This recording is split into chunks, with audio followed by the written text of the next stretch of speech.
So it is time to introduce yet another project. This is a Fiat 128 that I own.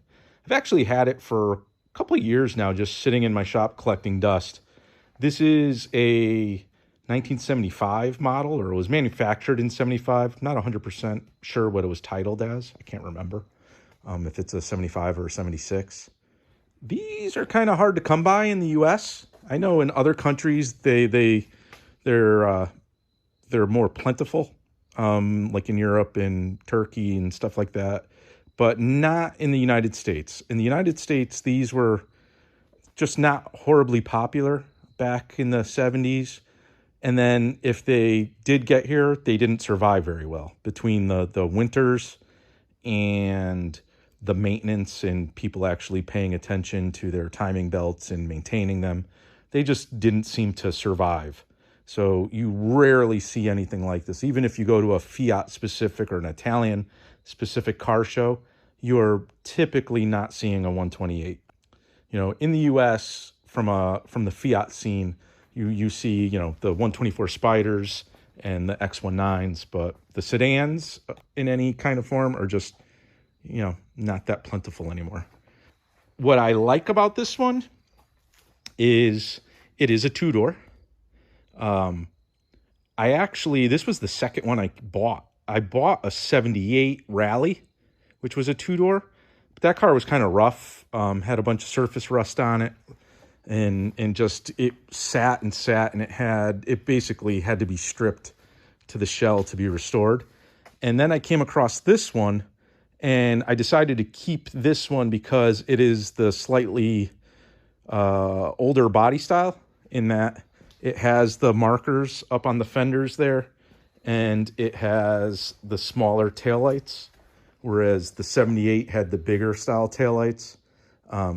So this is kind of like the more common style you see in Europe, because in Europe, that second generation one had like a square headlight. So it's kind of like a weird mishmash for the American market when you come across those. These are kind of neat looking, but I really never wanted one. It was just when I came across it, I always wanted a 131. I came across this first, so I just snagged it. And then I ended up getting 131 anyway. But these are interesting cars. They are front-wheel drive, which is kind of strange, right, for this era. And it has a single overhead cam four-cylinder that is horizontally opposed. So it's a really interesting design. It's actually a really significant design if you think about it, that this came out in the 70s with this configuration, front-wheel drive, just look at where the engine is in the engine bay, okay? So there's the front of the car. There's the rocker cover. The engine ends right there. So what it ended up doing was creating a small car with a ton of interior legroom. Like it just has a ton of space.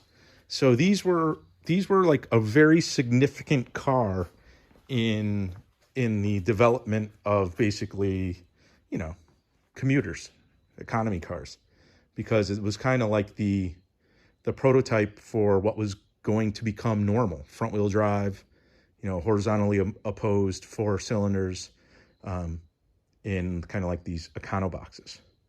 But notice the rear bumper is missing. I already removed it. It had a heinous bumper like this front one. You could see this monster bumper just hanging off the front of this thing because of the crash regulations in the United States in the 70s.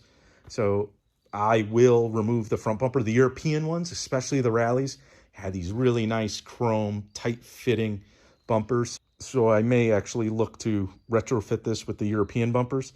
A lot of people run these without bumpers, and they look fantastic. I just don't know how I feel about driving something this small without bumpers on it. Other thing, I already put on these Panasports on it. These are 15-inch, I believe. It had these little tiny, I think they were 13-inch steel wheels with these tiny little tires. I just put these on it so I could actually roll it around the shop better. And what happened was I took those old wheels that were on it and put it on the 78 that I sold, because the 78 like didn't have wheels. They were rusted and destroyed. So it already has these wheels on it. I may not keep these wheels on it. I have a couple other options, which I'll show in a subsequent video.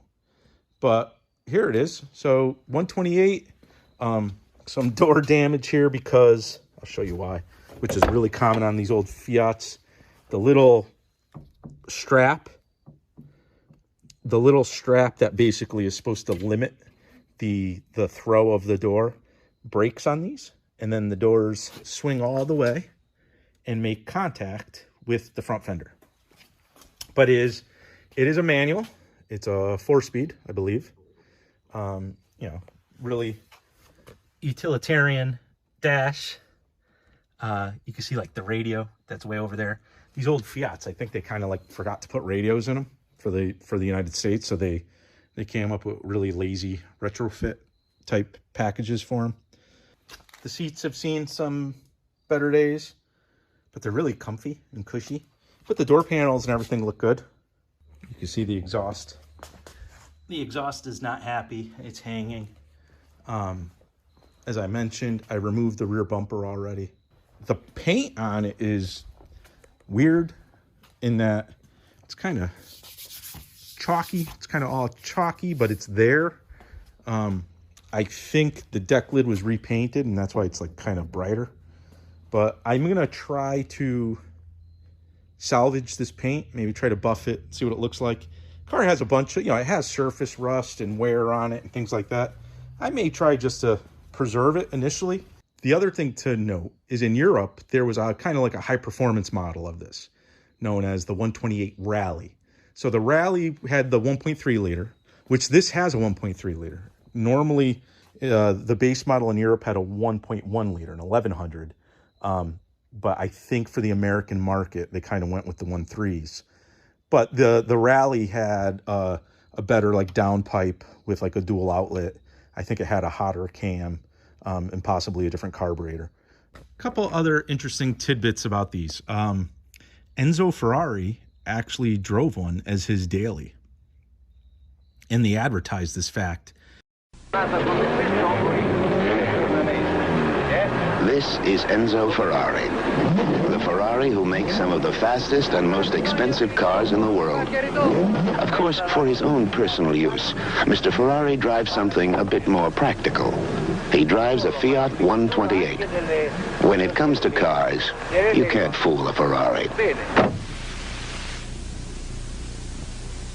The other interesting tidbit about these is Fiat licensed this design, I guess, to a whole bunch of other manufacturers that continued to make these for quite a while, at least the platform.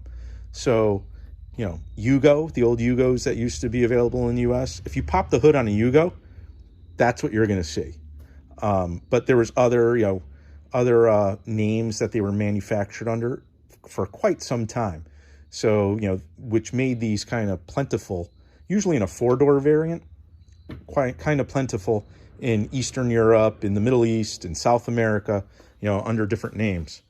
But this is an American market 128 and should be interesting. So the question is, what am I going to do with this car? What I'm thinking initially is I'm going to get it running. And then I think I want to kind of preserve the state the body is in. So clean it up, clean the paint, maybe polish it out a little bit, but leave the patina, leave the wear and tear, leave the surface rust or where the paint is worn and the scuffs, and then kind of modify the exterior to be almost like a clone of a 128 Rally that would be available in Europe at this time. And then with the intent of probably doing like a vintage road rally or something like that, some sort of event like that with it. But, that's really it. I think like I said, I'll get it running. This is the 1.3 liter. The other common modification for these is to upgrade with a 1.5 liter that was common in the X19s in the United States at this time. So I may swap the engine. I may upgrade the intake and carbs or the exhaust. I got some ideas. I've actually been accumulating parts for this already. So we'll have some fun with the engine. We'll have some fun with the exterior. Like I said, we'll kind of preserve it, but the bumpers, the monster bumpers are coming off. I have a couple options for the wheels. We'll do some other exterior mods that go along with the rally motif, like drive lights, that sort of thing. And then interior wise, I want to do something about the seats, and then again do a little bit more of the rally motif on the dashboard. So that's really it for now. It's a well-weathered Fiat 128. I am sure once this thing's on the road, it'll get a lot of looks and a lot of discussion, just because you do not see these up here in New England, in the United States. So if you want to see what happens to this car, like this video, subscribe to the channel, and stay tuned as I kind of go through it.